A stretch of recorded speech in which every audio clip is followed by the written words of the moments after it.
Okay, so I guess I do this now. I say things before the podcast gets started. But so Brandon, Richard, and I, we've been talking about how we're going to close out, how we're going to end out this podcast series we've been doing. And one of the things we've talked about is having a live recording at the museum here in town, the Museum of Hopkinsville, Kentucky. And so we've been able to get permission, and we're going to be there September 8th. If you are going to be in town, say you're somebody who's local to the area of Hopkinsville, Kentucky, or just plan on being in this part of the world on September 8th, we invite you to come out and meet us there at the Museums of Hopkinsville, where we're going to be recording live and discussing even some more the ideas that we've talked about in this book, the concepts, the struggles, the history, all of that. So you're invited to come out and be a part of the live studio audience, as it were, on September 8th, and more details to come. But thank you guys for your prayers, your support, for everything you've done right now, just being along on the journey with us. All right, thanks. Here's today's episode.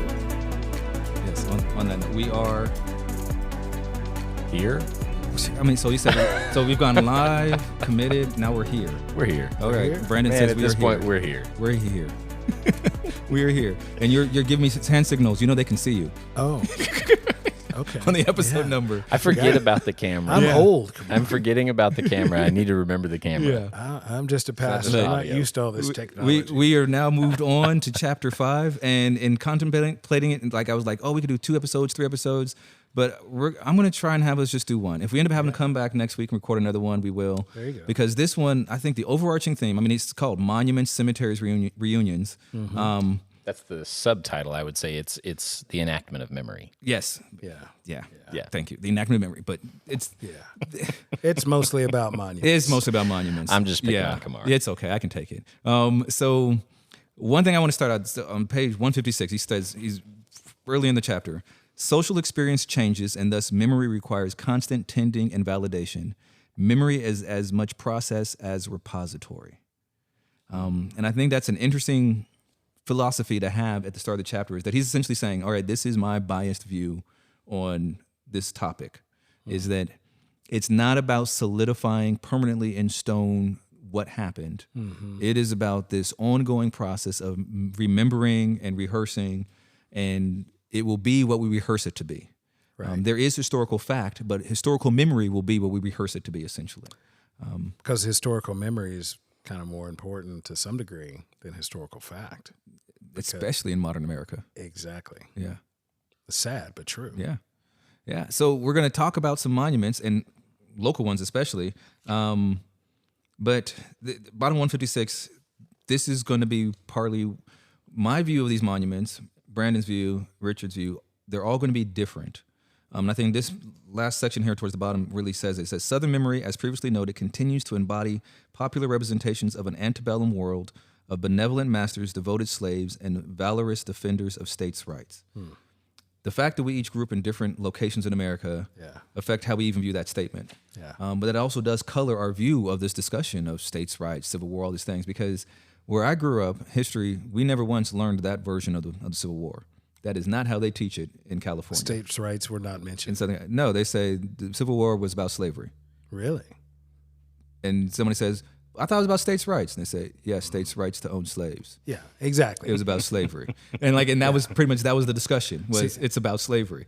But in the South, it was different. So when I grew up, so just to give you the idea, I grew up in very rural South, and it was very typical to go to high school with a lot of pickup trucks in the parking lot that had rebel flags on them. Stickers of rebel flags, actual rebel flags, things that say the South will rise again, things like that. It's not about hate, it's about heritage. Yeah. Those are things that were normal when I grew up. And we didn't hate each other. It was just, it was just something that we dealt with. But the idea is it was taught that, yes, it's about slavery, but it's also almost equally about states' rights. And it was the idea that these Northern Yankees are telling the South what to do, and because of the Constitution, they shouldn't be able to tell us to do that. And so that was a popular mindset in the era and the location when I grew up. Idaho? I would say Idaho, it was very much more more like what Richard's saying than what you're saying. Yeah. It was, slavery is bad. It was wrong. It was terrible. But at the same time, if you're a fan of limited government, like this was a travesty. Yeah. So it was kind of that both and thing, with maybe a little bit more emphasis on it was about slavery, but it also exposed this other thing that the South was probably right on and the North was wrong. Yeah. States' rights. Yeah. So that is just memory looking back. I'm like, that's kind of how I remember perceiving it. It was about slavery. Slavery was terrible, but at the same time, the federal government shouldn't be able to tell us what to do. So what's interesting is it's neat to hear this from different perspectives and different, like we didn't talk a lot about slavery. We watched the movie Glory. I remember when I was in middle school, and then we talked a lot about Andrew Johnson, Andrew Jackson, because we were from Tennessee. And of course, about Abraham Lincoln. They told us slavery was bad. A lot of people lost their lives, and then we moved on. Yeah. And so we could encapsulate all of the Civil War within, a week's worth of class. See, that's interesting because we didn't spend too much more than that on the Civil War, but we actually would have. I mean, there was an entire year devoted to the history of missions, like the Spanish missions. Oh, like the conquistadors and stuff like that. And so because in California, like we talked, I mean, I remember everybody had that. That makes sense. I was like fourth grade. Everybody had the project. Coronado, you had to make a model of emissions and talk about it. Like we would go to visit them. And so in California, something that was very peculiar to our location, we spent extensive time learning the actual history of the place and even the offenses done by it. And so this again, when people say, I don't understand this coastal way of looking at things, education. California really was big on that of we're going to learn about the history of how the mission system came in and uprooted Native American life, how it is this established the society we have now, the good, the bad, and everything in between of it. We'd go and visit some of these missions and all those other things. And we would talk about slavery, but it was short as well because we dug into what was culturally relevant for where we were from. You know what? We did have a Tennessee history class, but it was more the romanticized view of history. We talked about Davy Crockett. We talked about heroes from Tennessee that lasted, had a lasting image that really made Tennessee known. We talked about stuff like that, but by and large, we didn't focus on the negative stuff. Yeah, it was only the good things. I don't know that we focused. I mean, people would say we focused. I feel like it was my teachers in ways I felt tried their best to say, here is the entirety of it, and we want you to think it through. At least those are the teachers I had. Something back to the book, because you mentioned about rebel flags, stuff like that, and bumper stickers.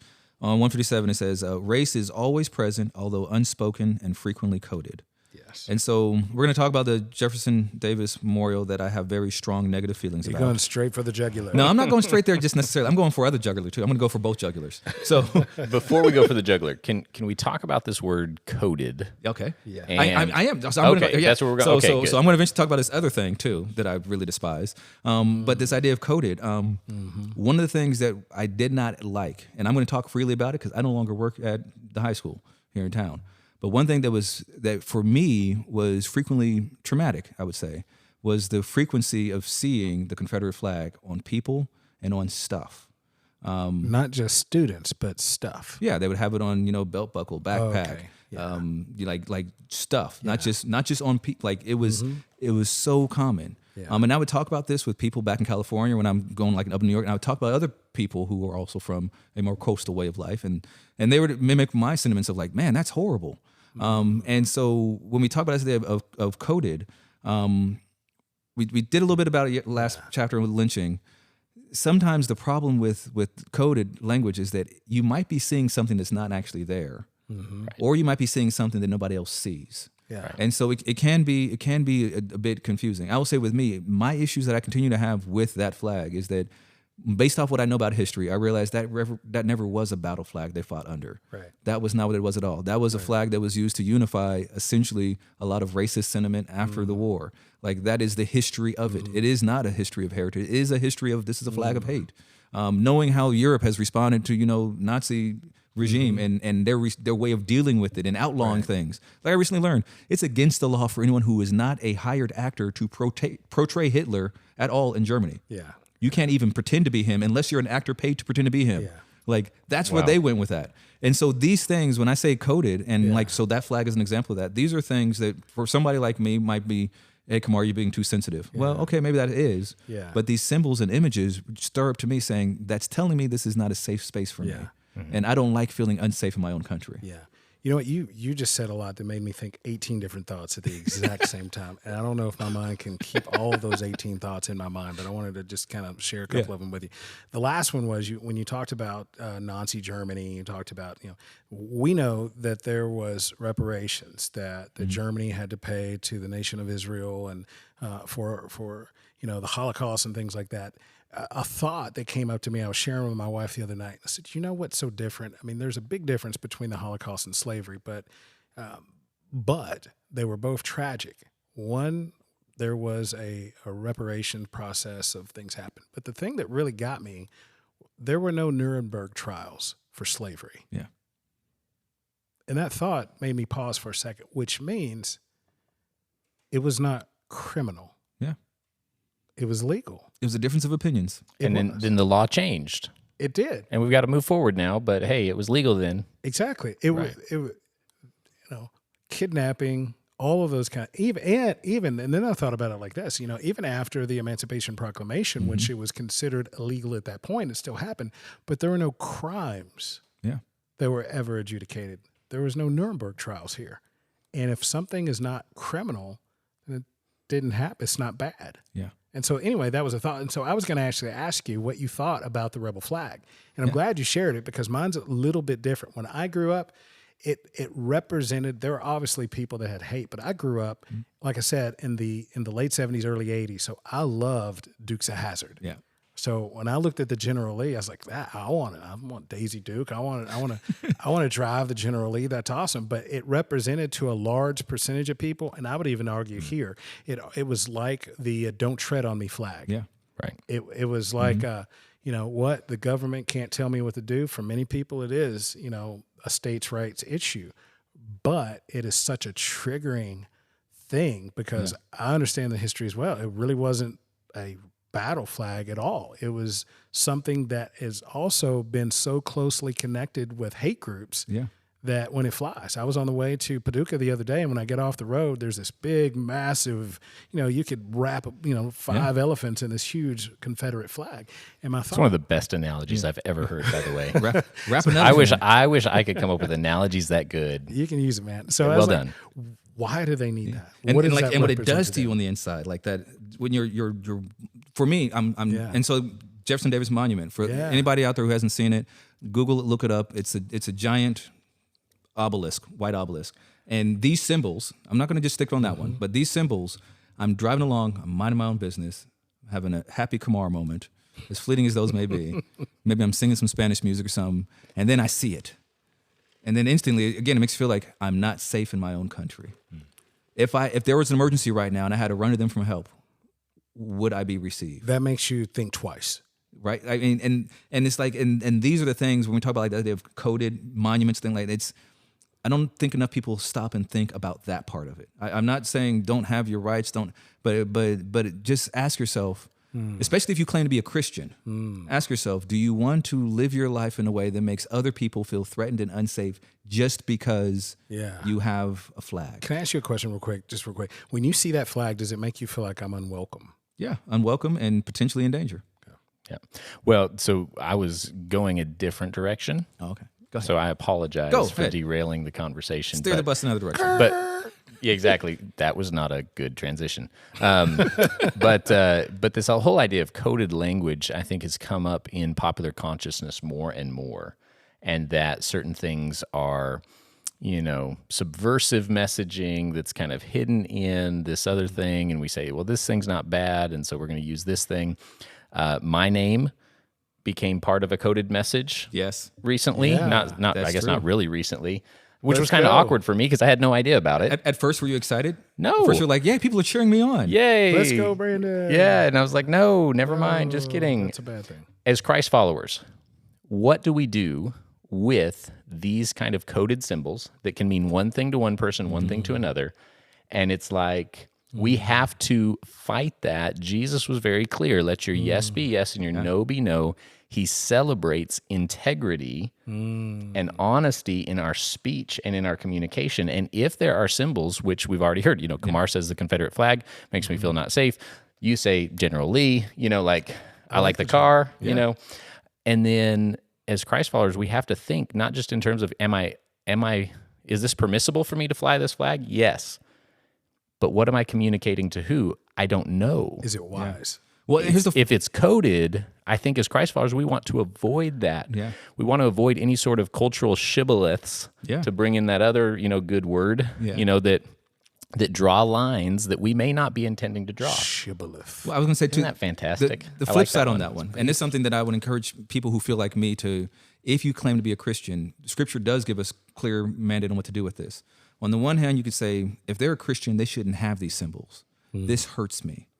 But on the other hand, as a Christian, I'm also instructed to say, though they have this symbol that hurts me, I need to recognize that they probably don't realize what they're doing. And my role as a Christian, I might be to bring it up a little bit, yes, but at the same time to love them, to make space for them to still be a part of the community. For me not to sit there and say, well, because you're evil, bigoted, racist, I want nothing to do with you. But instead to say, you know what, I'm going to love you and forgive you and continue to love on you and try and see past that and show you the love of Christ. 1 Peter, love covers a multitude of sins, right? And that's so often our approach is, I see this is wrong, and I want to fix you. Yeah. And a lot of times Jesus just calls us to fix us. Yeah. And I think that's hard for us to sometimes grasp that, wrap our heads around that. But as far as it's possible with you, be at peace with all men. Let your yes be yes, your no be no. I think as Christ followers, it is incumbent, it is demanded of us that we avoid coded language as much as we can. Yeah. Or we could just lean into it and be extra with it. So when I was still over the Black Student Union, did I tell you guys my t-shirt idea that I was going to have last year? I didn't. My wife advised against it. Okay. But for our Black Student Union t-shirt, what I was going to have was I was going to have a black power fist holding a burning Confederate flag. I was like, that could be our symbol. No. And my wife's like, you can't do that, Kamarr. I'm like, why not? It sounds awesome. No. What was our word from the other day? Incendiary? Yes. That one is literally incendiary. I did do it. I will say the students were in favor. They're like, that sounds awesome, Mr. Riche. Yeah. I'm like, we're not doing it, kids. Said all the black students. Yes. And I said, we're not doing it, kids. I'm just sharing with you my idea. Yeah. Here's an idea for you to go do at home, but don't say I did it. Again, as Christ followers, I think we ought to avoid coded language. But then we had a conversation about that, and I brought them into understanding, because a lot of them mimicked what I said about the Confederate flag. Yeah. And then I brought them into understanding how other people feel when they see Black Power Fist, for example, and saying, some people view that the other way. And just having that conversation and getting them to say, okay, now how do I feel about that? Is that just their problem, or is that my problem? How should I respond if somebody says they're offended by that? And just get them to be more open and to say, you know what, I can be offended by something I see, without treating the other person in an offensive way. Ooh, yeah. Good. It's like, do you do something that you know is going to cause your brother to stumble? Yeah. You know, it's like, if I know when you see the rebel flag, it's a triggering thought process that begins to happen. As someone who loves Christ and sees you on a regular basis, is that the choice in my closet that I pick out when I know you're going to be there? Yeah. You know, I have to think twice about that. If I love you, if I know you, and I'm going to spend time with you. And then there's that coded language that I always thought about, the word dog whistle. There's these dog whistles as well, which are a little bit more coded. These are things that are meant to say something without everybody in the room knowing what it means. And that only those who are in get this. Yes. And that's done politically probably a lot more than it may be socially. I don't know, because it's a dog whistle, so I don't know if I hear it. Yeah. What's it? You're not tuned to that frequency. I guarantee you I don't hear it. Yeah, we know that, Brandon. We know that. That's so mean. He said it first. Ignorance is bliss. I believe you're not ignorant. No. page 161. Yeah. You were talking about, you guys are talking about this idea of, viewing it as states' rights. One of the reasons why it is that I push against that narrative is because of where that story first came from. And so he talks about 161, middle of the page there, rationalizing Southern resistance as a just response to an overreaching federal government. Breckinridge dismissed slavery as simply a fact of life. And so you had essentially the losers of the war who were saying, man, we need to get a new HR or PR director. We got to spend this a different kind of way, because we need to not be the losers. Right. Well, how can we spend this to change the narrative so that people view it differently? And it goes on to talk about how, these people who helped to craft this story, they were driven by, casting black people as inferiors, a passion for race purity. Right. Quote, the liberation of the slave did not change his race nor obliterate from the white race intense race feeling. This idea that, we've we've got to do something to make sure this goes in the right direction as we talk about the history of it. And at the end of that paragraph there, he believed that the educational power of American slavery redeemed African people, savages without traditions and without hopes. This is showing up again. Yeah. We now have states with new curriculum that have essentially finally what he started about more than 100 years ago saying this is how we should teach this. Yeah. We now have it's been codified in at least one state now saying Florida. we will I wasn't trying to say the name. Thank you. I said Florida. But we now have that of saying this is our official stance. He said the quiet part out loud. And I'm incendiary. I'm not from Florida. But he essentially what he wanted, the original intent of we're going to teach, this whole idea of the lost cause narrative, and our goal is to make them teach that slavery was actually good for black folks. And now we have that in the curriculum. So we're seeing that.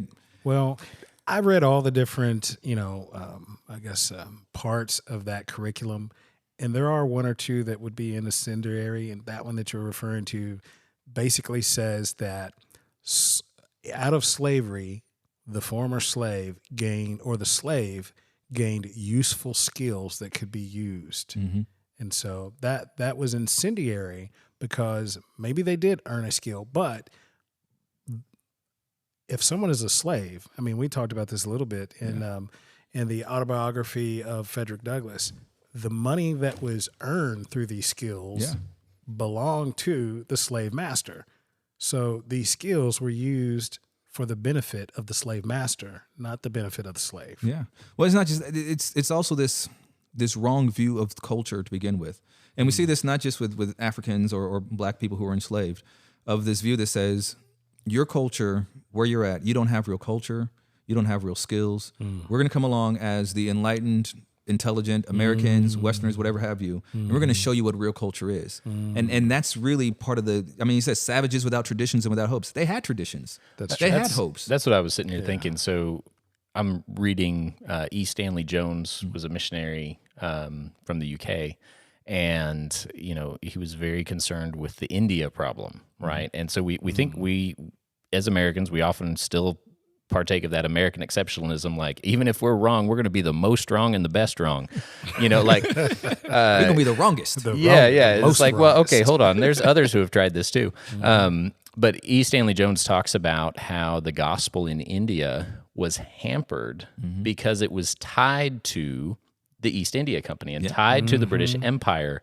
And so once the colonizers, it was the religion of the colonizer. And so once they were able to break the gospel out from Britain, essentially, they saw the gospel going with incredible speed and incredible rapidity, being taken in, being indigenized. I don't know if that's an actual word, but it is now. Yeah, whichever, but it's probably not the best word for it, but where the Indian people began to say, this is our Jesus. Yes. He's not your Jesus. He's our Jesus. Yeah. And I think that what we make the mistake sometimes of doing is assuming culturally that one of two problems. One, my culture is better than your culture. Right. Or two, I should never speak into your culture. Yes. As Christ followers, we're compelled to not say either of those things. We are compelled to say, my culture is under the condemnation of Christ, no different than yours. Yeah. And your culture, when it comes in contact with Christ, needs to change, but not into my culture. Exactly. Yes. Yeah. I think that's beautiful because I think that's been the fault, the biggest fault of colonization, is that there's that assumption that we know better and we do it better, be like us. And the fallout of that is still experienced today. Yeah. I mean, there's people in our communities, I don't want that white Jesus. Right. And there's this perception that because it has been the gospel and even Jesus has been popularized around the world by a lot of colonization, then that must be their Jesus. Yeah. And if their Jesus is represented by colonizers, then they agree with violence and they agree with, destroying my ethnicity and all of that. And so I 100% agree with you. Have you read Stanley Jones's Christ of the Indian Road? I have not. Okay. Because that's one of the things that he pulls out is the association of the gospel of peace with violence. Yeah. And how detrimental that is to the gospel going into a new culture. Exactly. If it's coming on the back of the sword. It's contrary to the gospel. It's directly. And so I commend the book to you guys both. But it makes me think of this very topic. Yeah. I mean, and so again, with the idea of monuments tying into that, these monuments were built to maintain and perpetuate a memory, but the heart behind it really twisted a lot of things. And so now you have this heart that says, we're going to build these monuments because we want to celebrate how great the antebellum South was. We're going to completely forget all the harm that was done. We're going to look the other way about anything that was done that was negative or bad. In fact, we're going to call the bad good because we're going to say it fixed you. But look who erected these monuments. They were the Daughters of the Confederacy. Yeah. You know, these were obviously allies to the Confederacy who did this. You know, I mean, I don't know when we're going to talk about, but I'll just ask you. I already know the answer, but I want it to be on record. It needs to be on record. It does. All right. Are you for or against the obelisk? I am not a fan of the obelisk. And why not? So, and again, anybody who is not familiar with this, the Jefferson Davis Monument, I have two main objections against it. And the first one is not about who Jefferson Davis is in the least. The first one is, as an American who's been to Washington, D.C. a number of times and seen the Washington Monument, the idea of somebody erecting a fake knockoff of it is like, what? What's wrong with you people? Like, we got that. It's in D.C. It's much bigger and much better. This is not that. So that's, first of all, it's like, this offends me as an American that we have one of these. If you want to see it, go to our capital. And then second, it offends me doubly that you would make this cheap knockoff of a man who literally tried his best to destroy this country. Like, you can say states' rights all you want to. They were trying to destroy America. They said that we do not agree with the United States of America existing anymore. We refuse it. And so this is a giant monument built for a guy who led an attempt to destroy our country. I'm not going to sit here and say I'm the most proudest American. I'm not. I mean, but I'm American. My parents are veterans, and they taught me that means something. And so to erect this big old thing for somebody like that, and then on top of that, to mimic and mock our first president on top of all that, I'm not cool with that. Like, Brandon, imitation is the sincerest form of flattery. Yeah. No. Brandon, are you? That may be a saying, but it's not true. Are you for or against the monument? I am not for or against it, but I am in favor of reinterpreting. So I'm not saying tear it down, it's offense to me. I am saying, though, use this as a teaching moment. And so last episode you asked me about, what do I do at my house to help my kids, think more broadly, different things. We go to the Jefferson Davis Monument semi-regularly, once every 3 months or so. We find ourselves out there and we talk about it. But we live out there. I mean, we live near Fairview, and so we're continually there. We're within sight of it often, and it was so good. One of my kids the other day said, now, who was that about again? And I said, Jefferson Davis. And they said, oh yeah, he was the guy who thought it was okay for white people to own black people.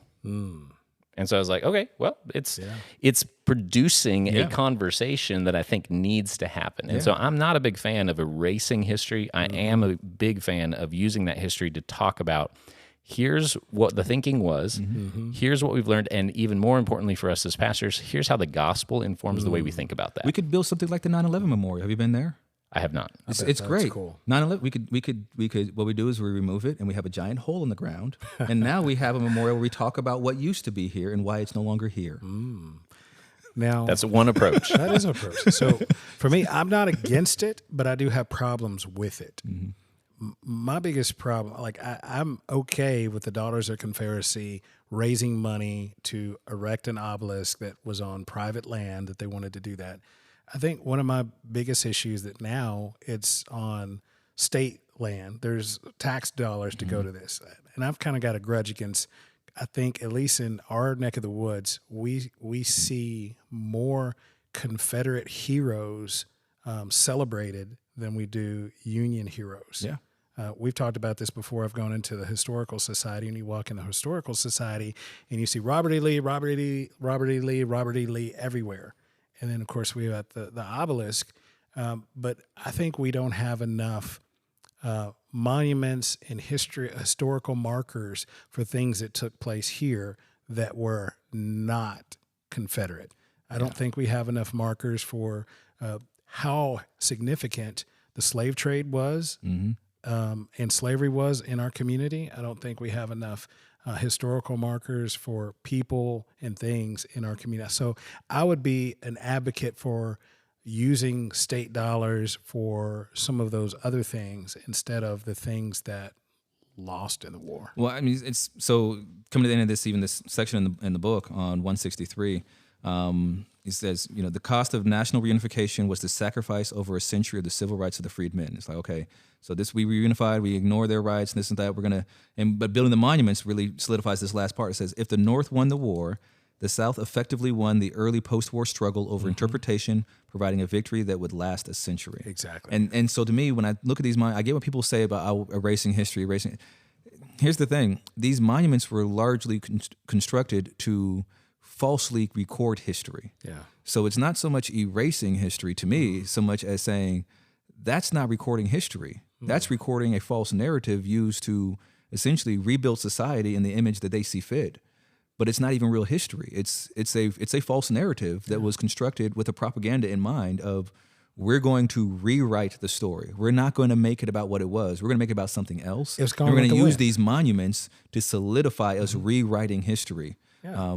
It's Gone with the Wind. You'd say you like that movie. I don't. I love it. It's a historical marker. I'll tell you, I was listening to an audio of James Baldwin and Ossie Davis and some other guy were talking about a book. And Ossie Davis just lambasted that movie. He's like talking about how horrible it is. Yeah, and I was thinking of you when I was listening to him. I'm like Ossie Davis doesn't love it. Love it, but it is horrible because it's a false representation. But it's what the South. If Miss Ellen was alive, that's what she would think the South was. And so I love to see that in cinema because that's how they felt. Yeah. That's what they thought they were losing. And to me, the monuments that exist largely, that's what they're about, is about perpetuating that myth. Which is why, in my mind, they're so important for us to be able to say, this is what they were trying to say, but this is how we need to think about that today. We can't judge past by current ideals. Yeah. Now, it's a giant hole with a picture of what it used to be. I agree with both of you. I think in Kamar's point, though, is if there's no alternative to the storytelling, then that's the only story that's told. I do agree. The alternative needs to be out there. And so to your point, to Kamar's point, I agree. We need more of that. So, for example, you walk into the museum, you see Lee everywhere. Let's take up a collection right now. Let's buy a nice portrait of Grant and donate it.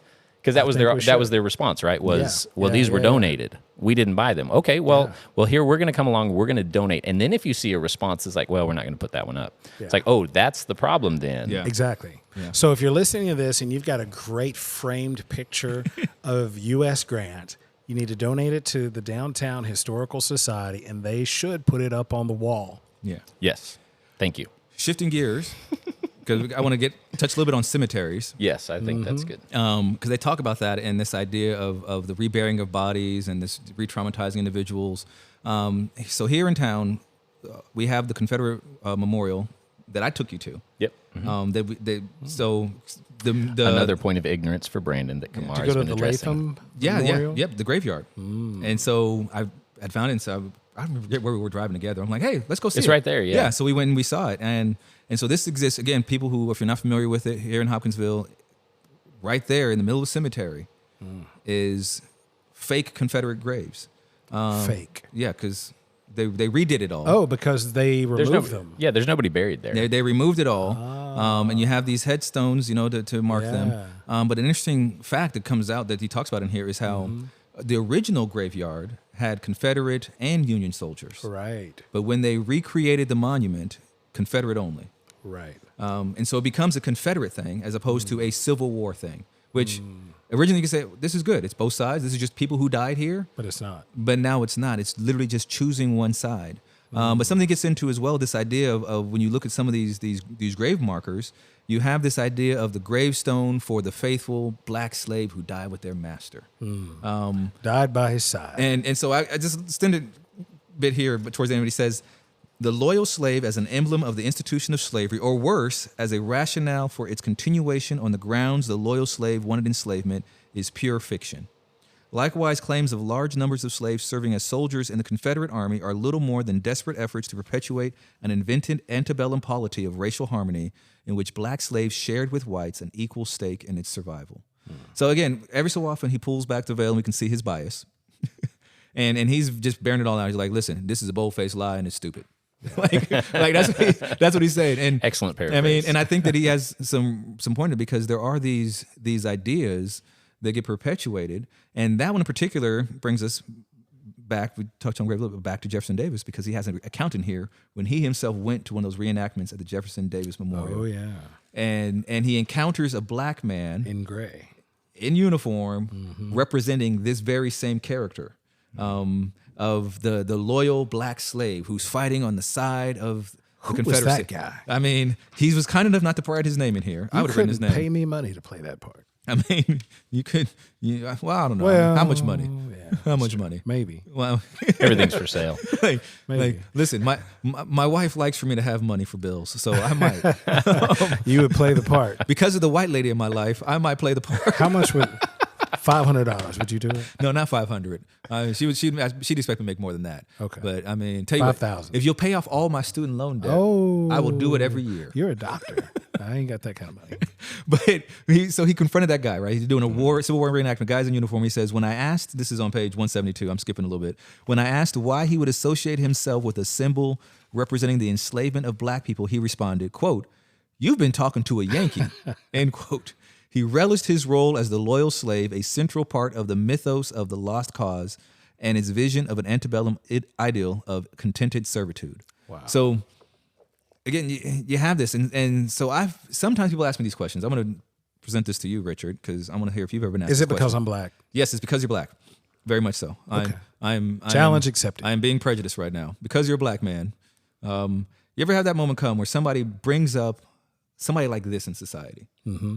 And they say, well, I see so-and-so, he's dressed in Confederate uniform. Mm-hmm. He says it was bad. Yeah. It can't have been bad, right? Yeah. Explain yourself, black man. Yeah. How dare you say it was bad when this other black man says it was perfect? Mm-hmm.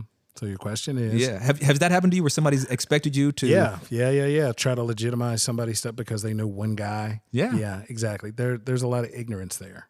And to me, if you know it's a divisive issue, and usually if you're saying that, you know it's a divisive issue and you're trying to justify your own thoughts, I look at that as ignorance.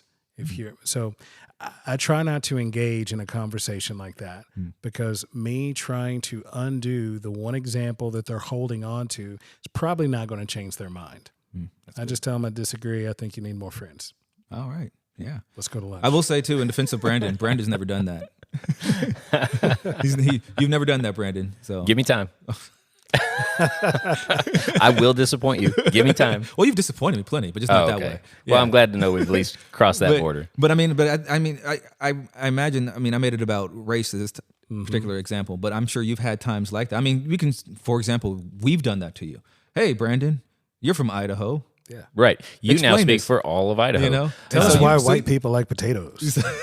Man, everybody likes potatoes. I know they do. But you've been on the receiving end of that. Like, and tortados. No, I totally get it. But I think that what is the motive in the person that says, I have this black friend? Yeah. Right?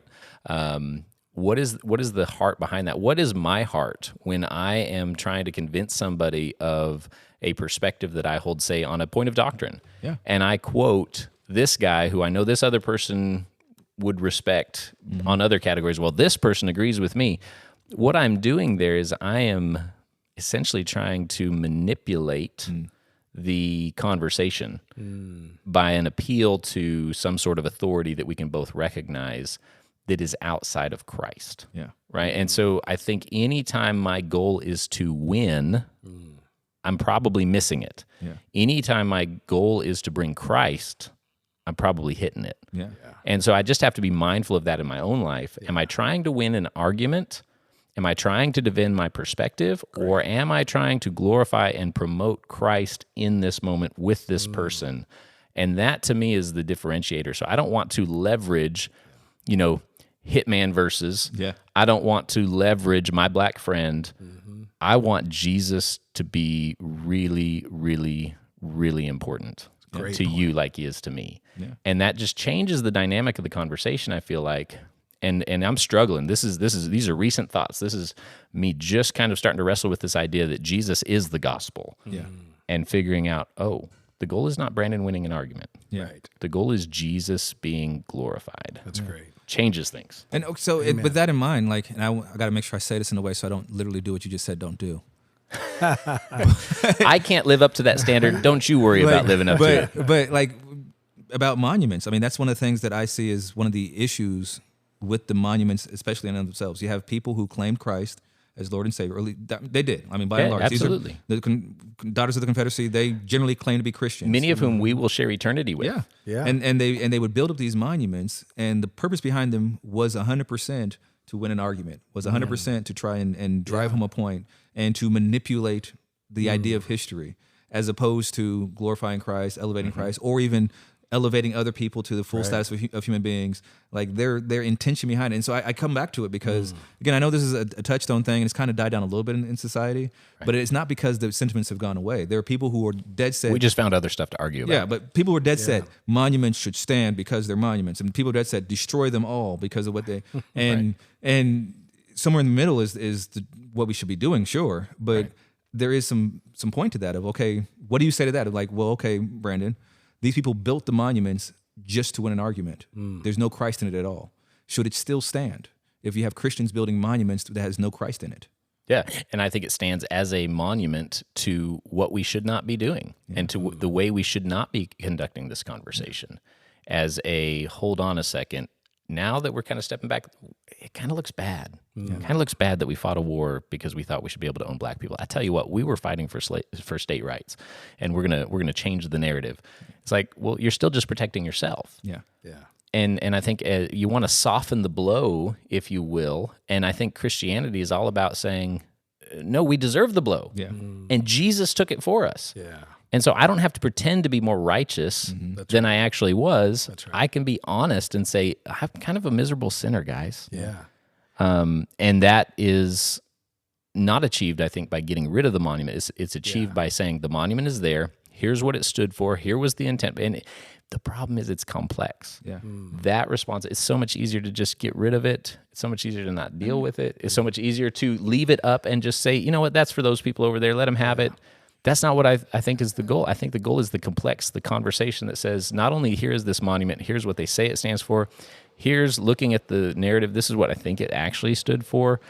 But again, what can we learn from it? I don't think it's that complex. change? I think it's not complex. Only having been to Auschwitz, I know you've been as well. Have Yes. you been that way? I have not. If you ever go, you're going to wish you didn't go afterwards. Yeah. But Yeah. It's a Great sobering sales place. pitch. it's the truth. You But- got to go see it, though. if you're there. But Auschwitz, I think, is an example of that. We didn't tear it down. So I don't think it's complex because there's a really good model already in existence in the Western world of what to do with it. You keep this horrible thing, and you use it to fuel education, and there you go. But there's a big difference between Auschwitz. There's a big difference between the Holocaust and slavery, and it's the way that it was interpreted. Yeah. It's the way that it was viewed. This is to Again, your point about trials. Exactly. That we talked about before. That was viewed as being criminal. Yeah. Yeah. Slavery in the South was not viewed as being criminal. And it still isn't by a lot of people. It was more than just not being viewed as criminal. It was viewed as morally upright, as a societal good. Yeah. Well, so was the Yeah, Holocaust. it's. I think it's more By the point. Germany. That's true. It's less that it was. So during the Holocaust, Germans were following the law and they were doing what was morally right. End of the war, the whole world said, y'all were messed up. And Right. Germany said, you're right, my bad, we're sorry. And the rest of the world says you're going to be accountable for that. But here in America, you had the South, America in general, not just the South, let's be honest. All of America was saying, slavery good, lots of money. And then you had the Civil War. And at the end of the Civil War, the North said to the South, hey, slavery bad. And the South said, you're wrong. And then the North said, okay, cool, just keep giving us money. Yeah. And now we're here, so we still have yet to get to the point where everybody can unanimously agree, yeah, slavery bad. Right. Like people will sit there and say, oh yeah, slavery was bad, but it's like that but means you don't really believe it yet. It's kind of like as parents, when we deal with our kids, we say, hey, son, you messed up. When the son says, yeah, but no, we're not moving on until we get, you don't understand. And you know what? All of that is part of the fact that we're in an imperfect world. You said something a minute ago, Brandon, that really just kind of had this. I've heard it recently, but it just, the thought of it is amazing at how the grace of God works. Imagine this. There are people who were slaves that died. And the moment that they enter into glory, they are rooted on by people that used to hate them. Mm-hmm. Yeah. Because there's also racist people in heaven. Right. And so the hated is now congratulated by the hater as they enter into glory. Yeah. By the grace of God. Yeah. That's redemption. Yes. That is the the name of that is complete redemption. Especially because there's not a riot in heaven of the slaves like, no, you don't get to thank me. like there's not that going on of some we're gonna get even. It's like they sit there and they hug him and say, hey, you're forgiven. Right. Yeah. I mean there is that reconciliation that takes place. Imagine that. To be fully known as we fully know. Yeah. To be fully forgiven as we fully forgive. Yeah. On earth as it is in heaven. Yes. That's the goal. Yeah. Yeah. What if we could see that now? I think we're meant to. I think the church is meant to be that's why we're having this conversation. Yeah. Right? Like these are uncomfortable topics. We've mentioned this 100 times before. These are uncomfortable topics, but why are we having this conversation? Because we want that. Yes. Now. And we're so far from it. And we're not going to be perfect in getting there. And this conversation's not going to be perfect in achieving it. No. But that's what we want, because that is what glorifies Christ. That is what benefits his image bearers. Let's go. Amen. We'll figure it out together. To close this out, because I think we didn't talk a lot about monuments, but we did. We talked enough about them, I think. Yeah. Largely. We need more, and the ones we have we don't like, basically, is what you're saying. I don't know. That's more taxes. We got more monuments. Yeah, let's not build anything else. I like this not taxing Says the things. libertarian. Yeah. But I do think that But it's... here. Can I say something real quick? There's Go a ahead. reason I don't mind people raising their own money to build a monument. The fact is that when slavery was over, black people didn't have a lot of money to raise up monuments. Right. The Daughters of the Confederacy used that good old Southern Confederate money to raise up these things, and so there they stand today. Ooh, you just gave me an idea for how we can fund reparations. What's that? We start charging admittance to these Civil War monuments built by the Daughters of the Confederacy and give all the money to black people. I have to think about that. Yeah, Food think for about thought. it. Yeah, it just came to me because I mean that's something. It's So not you in this are. now. So you admitted. So you are pro reparations. Oh yeah, I'm a black man. If they're giving out money, I want some. I mean, what?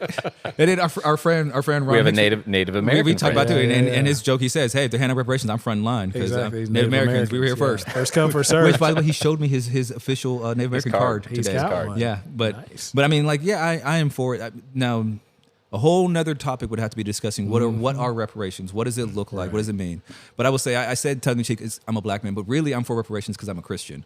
Because reparations is a biblical concept. Yeah, I don't think people know that. Why don't you dive into that for real? All right, so and I guess and then we'll close out on that of this controversy of reparations. Yes. The Old How do we Testament. get from monuments to reparations? Never mind. It's Don't a answer. random Just, thought. just keep transition. going. Keep going. Brandon, it's a seamless transition. So Old Testament establishes, okay, and this is a God idea that, and one of the basic examples you hear is that people talk about, eye for an eye, a tooth for a tooth. That is literally in the heart of reparations text. Essentially, they're talking about, more or less an unintentional abortion is what that really is. People get in a fight, they accidentally hurt a woman who's pregnant, and whatever happens to the baby, reparations must be made. Eye for eye, tooth for tooth, life for life. Payback. And the idea that God establishes says, okay, if you do something bad to someone, you need to make up for it. Make it right. And the reparations you do need to reflect the level of harm done. And so money should be involved when you can have a money value on it. Life should be involved when there's a life value on it. These are all the things established to it. There's biblical precedence. And so I'm for reparations because I'm a Christian. Okay. And I believe that we should do the things that God mandates. That does not mean that I say that means white people need to be enslaved for a couple hundred years. No, I don't mean that. That doesn't mean that every white person needs to pay money. I think that a real true American response to this is we have committees for everything in this country. And in the Baptist church. And we have still... Sorry, my bad. I love you guys. We have committees for everything in this country. We have a committee on committees, man. But I tell you what, we've got committees for everything. I agree with your statement. But our government has still refused to even form a committee to look into reparations. Not to give reparations, but just to form a committee. We'll form a committee on what to do about lawn chairs. Why? But we won't have a committee on should we or should we not do reparations. Why do you think we don't even have a committee? Do you think because it's too hard? I think it goes back to the idea of the systems that exist, the idea of inherent racist beliefs are still there, some prejudices that are there, some sentiments and feelings, people who disagree on should we even still deal with this? Is it still a problem? There's a lot of disagreement about it. And I say, then fine, form the committee and investigate. Like you always do, Congress. Form the committee and investigate and see, is there a thing? Is there ground for is it too late? Have too many generations passed and we can't do this? Form a committee. Form a committee. Let's just investigate and find out. If the committee comes back and says we've investigated and we've determined that to do reparations now would cost us $500 quadrillion, billion, cajillion dollars, it is not feasible, then I say, all right, committee, I might disagree what your findings are, but at least we have a report that we can look at. But we don't even have that. And so I'm not saying I believe in reparations to say what it is. I'm saying it is a biblical concept. It does exist. And I think that our government should explore that and say, what would this look like in our country? Could we even do it? So here's another hard question. Should believers, followers of Christ, should we be for reparations? Again, I say biblically yes, because this is a part of God's structure of what government should look like, is that when people have done wrong, there should be reparations. When governments have done wrong, government should make reparations. Now, this is the way he constructed society. There's huge swaths of Christianity that would disagree with that. I know. Now, we might be leaning towards our political druthers in making those determinations for or against. But I think what you're saying, to simply go back to the text. Yeah. Simply go back to the Bible. What does it say? One of the last things I was just going to say is you reminded me of when Nathan was talking to David. When Bathsheba was committed adultery with, he basically gave him an analogy that was all about reparation. Yeah. Something was stolen, something was killed, something needs to be repaid. And David said, reparations now. Reparations then, reparations forever.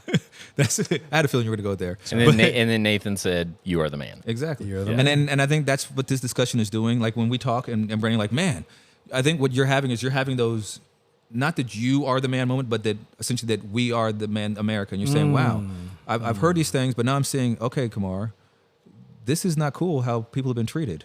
I never saw this before. What am I going to do with this? Not my problem. I've never been raised. You're saying, you know what? All right. I need to think through what this looks like for me and my family because I am the man. I think the bigger question for us as Christ followers, unless you're sitting in Congress, unless you are pulling the levers of power in this country, is not what should our country do, and you can debate that all day long, but the problem is we substitute debate for action way too often, and we can defer responsibility to the government, or I can say, in my life, recognizing this societal evil, recognizing this wrong, what can I do to begin making things right? Yeah.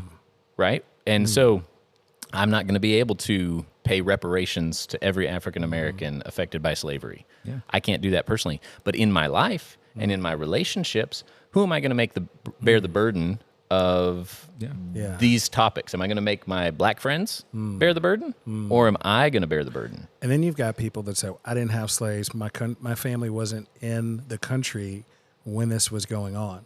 So I think we're also going to be speaking to people that completely disagree with this whole idea. And the goal of what we're doing is not to make you see things the way we're seeing it. No. The goal is to make you think. Yeah. The goal is to give you information, hopefully education from our perspective, and to bring you back to a biblical basis for everything. So naturally, there's going to be some political disagreements and things like that. But what we're talking about is not politics. This should force us to go back, if we disagree, what does God's word say? Yeah. Let me go and do a Google search. What does God's word say? What did it mean then? What is it telling me today? What is God's word telling me today in light of what the purpose of his word is? Yeah. The simple way that I like to sum it up, the Old Testament says, do justice, love mercy, walk humbly with your God. Mm-hmm. That's it. That's the entirety of the gospel, too, of what is our life as Christians. Yeah. It's that. And when it comes to reparations, I do believe that this is about justice and mercy and humility. of being humble enough to say, you know what, I might not get that check, but that doesn't mean that they don't deserve to get a check. And having that mercy and grace that says, you know what, I don't see it at all the way you see it, but I love you. Yeah. And so I'm going to give you good. the space to express your hurts and your feelings and all of that because I love you. And justice, I mean, centuries of rape and murder and destruction. And if you disagree with me, I love you. Yeah, but it's like we can't sit there and say there should be no response to that as a nation. We around the world, we jump up and send our troops to respond. I look at what we're sending over to Ukraine right now. Yeah. Whether you like Russia or not, why is America in the middle of it? Because we feel as a country like there might be an injustice going on here. So we're going to get in the middle of it with our money and our weapons because we feel there might be an injustice here. Well, we're saying there might be an injustice in this whole thing of slavery. There might be an injustice when it comes to Jim Crow and lynching and race terror. There might be an injustice in the civil rights movement and education even to this day and mass incarceration. There might be an injustice. And if your response isn't like, well, hey, you know. And you look at it like just the other day, Iran, we've got 5 prisoners. They're going to give them billions of dollars, $10 billion to switch prisoners out. Because there might be an injustice. Maybe. And we're saying here, there might be. Our heart as Christians should always be, is there injustice there? What would God have me do about that? Is that somebody who needs mercy? What does God want me to do about that? Am I too puffed up to be like Christ in the situation? What does God want me to do about that? And that's what I'm trying to drive at is, you know, we can look at the government ought to, well, okay, what's our response? Yeah. What am I going to do about it? And that to me is where I think I would want to be after a conversation on this book, after a conversation on these topics with you guys is saying, all right, here's what I think maybe somebody should do or shouldn't do or this, that, or the other, reparations, monuments, et cetera, et cetera. That's not really the issue. That can also be a way of distancing myself from the conviction I feel. Yes. No, the question is, what am I going to do? Yeah. That's a good thought. How am I going to live this out? One last thing. I'm being a very much last thing.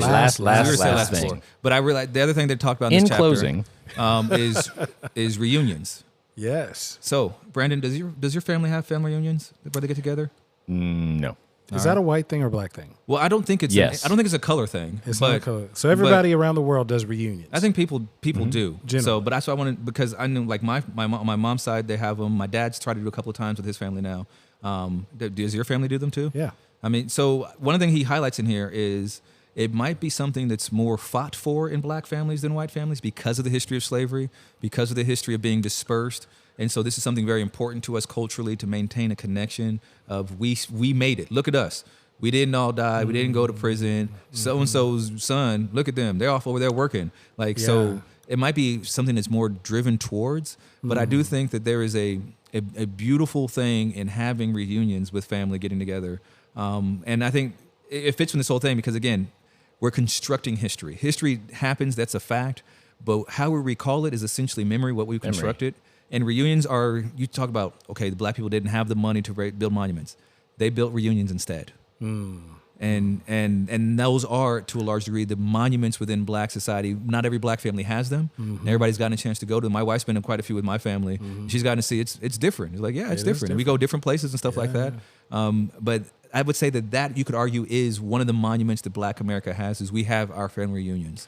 And that's a monument you might not necessarily get to go and visit. Because that's where oral history gets passed down from generation to generation. Yeah. If you didn't have that, you'd never meet great grandma and never hear her stories. Going up, I remember with me, it still trips me out, going up the countries where they always call them like, we are going further south. How are we going up? but I'll share this one story and then we can close it out. But growing up, we always ate wheat bread. Like I still eat whole wheat bread. It's healthier. I'm from California, but it tastes like something. I was taught too that it was That's what I like. You haven't had Wonder Bread. It tastes like nothing. In my mom's family, my mom's family, they taught me growing up that white people eat white bread.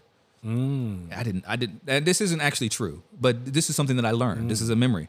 And I remember hearing a story from one of my great uncles, and he was talking about the first time that he went to the big city and he got a sandwich and they made it on white bread. And he said, and I was hungry like 5 minutes later because it didn't fill me up. These white people with their white bread don't even have bread right. and that was one of those things. Sounds racist. Like right, it does. But it was one of those things when we talk about monuments and this right. Like so it took me many years to realize, no, it's not just white people that eat white bread, Kamarr. Like, I mean, I used to think all white people were happy. Like, they're not. But based on television. But these are false Except histories. for you. And so in that sense too, you could say the reunion is just as bad as the monument, because there's a monument that's teaching a false history. His story is true. His interpretation of the history was not true. Right. That was that white person who ate white bread. All white people don't eat white bread. I mean, again, I learned this. I mean, this is the reality of it. But these are sort of things where we do have monuments of a sort in Black society, and one of the biggest ones are the family reunions. And if you're a Black person and your family has them and you've not been, you should go. Yeah. I mean, like, I don't go to all of them because money and time and life, but I do go to enough of them. Yeah. And I mean, like, actually, our next year is going to be actually in Gatlinburg. Okay. Is our next one. Nice. And so it's like, all right, we're gonna go to Gatlinburg for this next one. We've been to DC a couple of times, Florida, Alabama, like, I mean, all over the country we've been for these reunions. But it still is a time to get together and say, let's rehearse our stories. Yeah. My mom would sit with her cousin, talk about when they had to go up the country and pick cotton and how we ain't never doing that again. But and hearing the stories and having that passed on, just like the monuments. So I'm not opposed to all monuments. I'm not. I'm also not saying that Black people tell the stories perfectly and we never mess up the stories either. That's not the case at all. But I do think it is important to realize what he said is that monuments aren't actual history. These memories aren't actual history. This is how we've chosen to craft and tell the history. There are the facts of history, and there's the stories we tell about the history, and these are our monuments. Yeah. I'm not going to say anything else because then we'll just start another conversation. Well, so can you close in prayer then at least? I'd be Brandon? glad to. Yeah. Father, thank you for your grace poured out on undeserving sinners. Thank you for your bloodshed instead of ours. Thank you for the opportunity that we have to talk about these things and to think about these things and to challenge ourselves, to challenge our cultures. But ultimately, God, we want to glorify you. We want to see Jesus made great, lifted up, and glorious in the sight of all humanity. We do pray your will be done on earth as it is in heaven, and may this conversation be a small part of it. We thank you for everything you've given us in Jesus' name. Amen.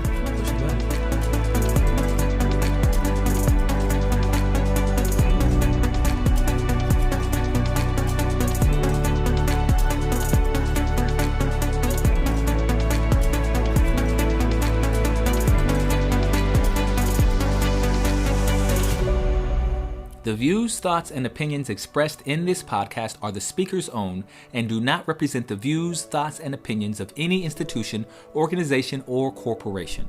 The material and information presented here are for general information purposes only. All persons who participated did so of their own free will and speak for themselves only, regardless of any personal affiliations they may possess. Been Pastoring Through Some Hard Times is a production of Salt.Light.Love Ministries, all rights reserved.